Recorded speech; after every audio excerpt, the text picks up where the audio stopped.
परमात्मा ने उन वृक्षों पर अपनी दृष्टि डाली, और दृष्टि डाली तो लोगों से पूछा कि इनका नाम क्या दिया जाए। भगवान की आंख के द्वारा इनकी उत्पत्ति है, तो भगवान शंकर है रुद्र, और आंख का अर्थ था अक्षर, इसलिए दोनों को मिला करके इनका नाम हम रखते हैं रुद्राक्ष। तो रुद्राक्ष प्रकट हो गए। और ऐसे नहीं रोए परमात्मा के एक ही जगह रोए हो ना, कई जगह जा जा करके रोए, वहां पर रुद्राक्ष के वृक्ष उगे।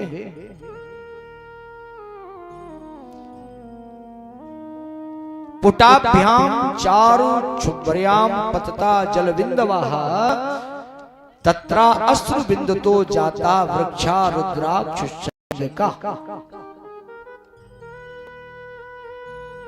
इसलिए इनका नाम रुद्राक्ष पड़ा। अच्छा महाराज, ये रुद्राक्ष पर किसका अधिकार है? बोले समस्त लोगों का अधिकार है, जो भी चाहे इसको रख सकता है। भगवान के आंसू से ये प्रकट हुए हैं, और जिनके पास अगर यह है तो निश्चित है कि उनके आंसू कभी नहीं आएंगे, वो दुखी कभी नहीं हो सकते। रुद्राक्ष की बड़ी महिमा है महाराज। एक दो प्रयोग बता दें आपको रुद्राक्ष के। जिसको हृदय घात ज्यादा होता है, क्या कहते हैं अंग्रेजी में? Heart attack. हार्ट अटैक जिसकी समस्या हो, वो पंचमुखी आंवले के फल के बराबर, छोटा आंवला होता है, छोटे आंवले के बराबर 3 रुद्राक्ष ग्रंथि बना करके, एक के बाद एक ग्रंथि, दो के बाद दो ग्रंथि, और महाराज 3 रुद्राक्ष अपने हृदय में सदा धारण करे, और स्नान करने के बाद उसका जल जो है, जल हो शरीर पे लगता रहे महाराज, तो हृदय को बड़ा आराम मिलता है। ये अनुभूत है, अनुभव किया है इसका। ठीक। और महाराज और जल्दी अगर लेना है उसका लाभ, तो क्या करना चाहिए? तो बोले महाराज रुद्राक्ष के फल ला करके उनको घिस करके जल में मिला करके, और थोड़ा ये जो होता है मीठा नीम उसमें डाल दिया जाए, और एक ऐसा ही काट करके नींबू डाल दिया जाए, जिसको हम लोग कहते हैं अल्कलाइन वाटर। अल्कलाइन वाटर भी बनाया जाता है ऐसे। रुद्राक्ष के फल उसमें घिस करके उसको डाल दिया जाए, रात्रि भर तांबे के पात्र में उसको रखा जाए, और सुबह निकाल करके उसका सेवन शुरू कर दिया जाए। हार्ट की समस्या में बहुत सुधार होता है। ये अनुभूत बहुत प्रयोग है रुद्राक्ष के। तो इस प्रकार से रुद्राक्ष की महत्वता बता रहे हैं कि किस किस को ये पहनना चाहिए, किस किस के पास होना चाहिए। बोले सबके पास होना चाहिए। शिव पुराण कह रहा है ब्राह्मणा क्षत्रिय वैश्य शूद्रा जाता ममाज्ञया। भगवान शंकर कहते ये मेरी आज्ञा है कि ये सब लोग धारण करें। रुद्राक्षास्ते पृथिव्याम तु त्याजी त्या शुभाक्ष का। जो भी पहनता है वह शुभ लक्षणों से युक्त हो जाता है, इसलिए रुद्राक्ष को पहनना चाहिए। अच्छा, तो कितने प्रकार के रुद्राक्ष होते हैं? बोले 3 प्रकार के रुद्राक्ष होते हैं। कौन कौन से रुद्राक्ष होते हैं? बोले श्वेत रक्तः, एक सफेद भी रुद्राक्ष होता है, और एक लाल होता है, पीत कृष्णः, और पीला भी होता है हल्का हल्का, और एक काला भी होता है बिल्कुल काला। इस प्रकार से वैसे प्रकार 4 कह रहे हैं, लेकिन 3 प्रकार के जो रुद्राक्ष हैं अपने यहाँ मिलते हैं। सफेद वाला रुद्राक्ष हम लोगों को नहीं मिलता है, और 3 प्रकार के रुद्राक्ष हमें प्राप्त हो जाते हैं। महाराज कितना कैसा होना चाहिए रुद्राक्ष? तो रुद्राक्ष की महिमा बताई। बोले धात्री फलम प्रमाणम। बताओ धात्री फल क्या होता है? धात्री फल होता है आंवला है। तो इतना बड़ा रुद्राक्ष होना चाहिए। यक्षेत मत द्वैतम।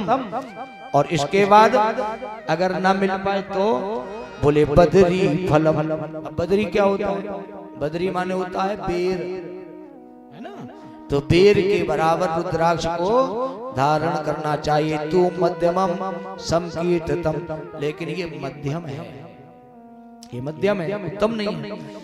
अच्छा, तो कौन सा रुद्राक्ष ऐसा है महाराज जो त्यागने योग्य, उसको नहीं पहनना चाहिए, उसको पास नहीं रखना चाहिए? बोले एक है। कौन सा? बोले अधमम चण मात्रम। चण माने क्या होता है? चण माने चना। एक चने के बराबर अगर आकार हो तो ऐसा रुद्राक्ष मान्य नहीं है। क्यों नहीं है? क्योंकि उसमें मुख स्पष्ट दिखाई नहीं देते हैं, इसलिए चण मात्रेण त्याजते। अच्छा, और पहनने योग्य रुद्राक्ष कौन? बोले बदरी फल मात्रम च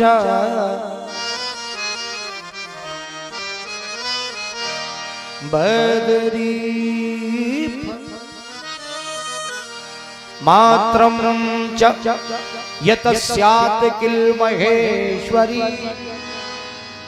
देवी मैया ये बात पूछ रही हो, देवी जी को ही स्वयं बता रहे हैं पार्वती जी को कैसा पहनना चाहिए। तदापि फलदम लोके तदापि फलदम लोके तदापि फलदम लोके सुख सौभाग्य वर्धनम। ऐसा रुद्राक्ष अगर पहना जाए तो सुख भी मिलता है और सौभाग्य भी मिलता है। ऐसा रुद्राक्ष धारण करने योग्य है। अच्छा, एक और त्यागने योग्य रुद्राक्ष कौन सा है? बोले कृमि दृष्टम छिन्न भिन्नम। जिसमें कीड़ा लग गया हो और उसका आकार बदल गया हो, वो रुद्राक्ष जब पहनेंगे आपको नुकसान कर जाएगा। इसलिए ऐसा छिन्न भिन्न रुद्राक्ष नहीं धारण करना चाहिए। और एक बात और है, उत्तम और मध्यम फल की बात रुद्राक्ष में बताई है कि महाराज जिसमें अपने आप छिद्र हो गया हो, अपने आप कोई यंत्र से उसमें छिद्र ना किया गया हो, ऐसा रुद्राक्ष अगर धारण करेंगे तो सबसे उत्तमाति उत्तम है, उत्तम से भी उत्तम है। और जिस रुद्राक्ष में अपने हाथ से छिद्र करना पड़ रहा है उसका फल बहुत मध्यम है, मध्यम का अल्प ही है। ऐसे ही रुद्राक्ष को धारण करना चाहिए। बोलिए श्री सीताराम जी सरकार की जय, बोलिए शंकर भगवान की जय। अब पूछा महाराज, पूछ रहे हैं क्या कि रुद्राक्ष के प्रकार कितने हैं? प्रकार माने मुख, कै मुख तक होते हैं?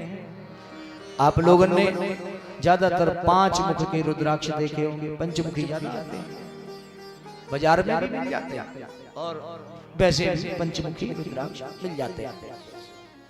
हम उनको ही जानते हैं, लेकिन यह प्रश्न किया जा रहा है कि प्रभु एक बात बताओ कि कितने मुख वाले रुद्राक्ष होते हैं? तो उत्तर है कि 14 मुख तक रुद्राक्ष प्राप्त होते हैं। 14 मुख तक के रुद्राक्ष होते हैं और 14 मुख के रुद्राक्ष होते हैं। तो महाराज किस किस मुख के कितने रुद्राक्ष की कितनी महत्वता है ये भी वर्णन कर दीजिए।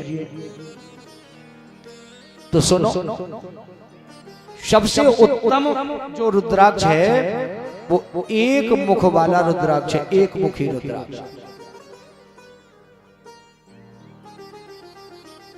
लेकिन ये अप्राप्त है, बड़ा मुश्किल में प्राप्त हो पाता है, बहुत मुश्किल में प्राप्त हो पाता है। जब कहीं परमात्मा की कृपा हो तो ही ये प्राप्त हो पाए। शिव पुराण कह रहा है कि एक वक्त्रः शिवः साक्षात मुक्ति भुक्ति फल प्रदा। एक मुख वाला रुद्राक्ष मुक्ति और भुक्ति को देने वाला है। देखो कितनी बढ़िया बात है। क्या देने वाला है? मुक्ति और भुक्ति। इसका अर्थ संसार का सुख भी और परमात्मा का भी सुख। भगवान शंकर साक्षात समझो लिंग रूप में परमात्मा प्रकट है। और वैसे भी भगवान शंकर की तो महत्ता ही है कि भगवान शंकर संसार का भी सुख देते हैं और परमात्मा का भी सुख देते हैं।